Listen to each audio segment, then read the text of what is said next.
With that, I'm happy to introduce my colleague, Representative Tim Kennedy.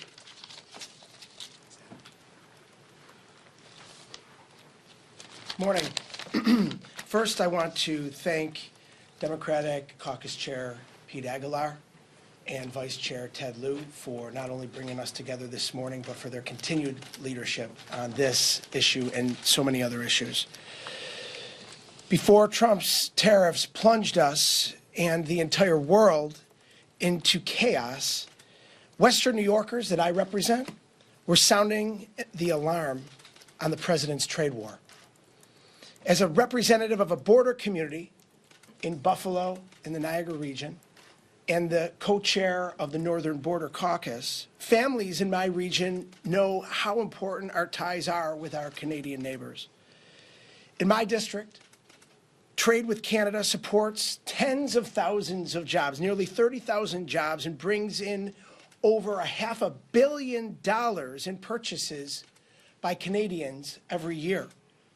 Across the border, there's $1.3 trillion of commerce every single year. Billions of dollars a day, supporting states all across the northern border, but all across our great country.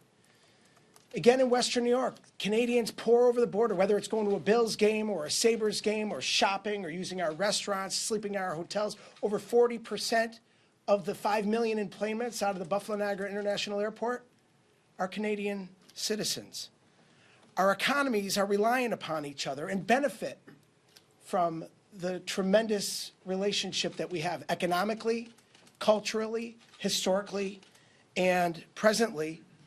However, Trump's tariffs are putting our hardworking families in Western New York at risk, and it's hurting our entire national and international economy.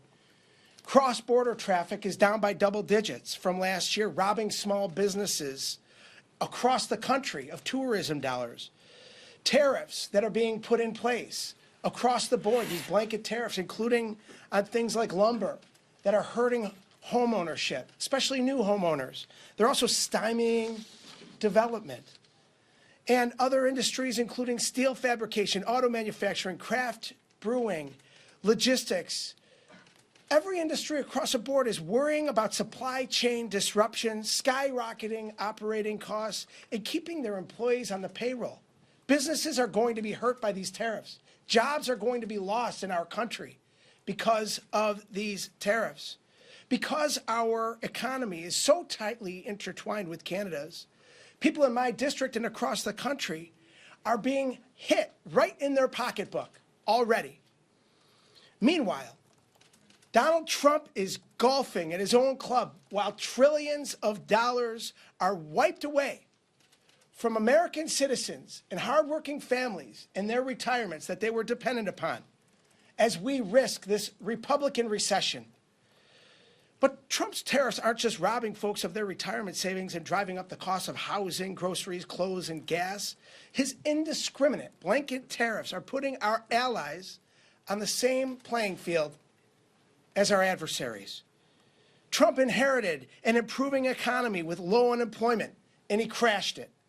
He inherited the strong alliance and friendships we have with Canada, with our European allies, with our global allies, and he crushed them. Trump's tariffs send a message to our friends and allies that we no longer are the reliable partners that they can depend upon. And hardworking families in Western New York and across the country are paying the price.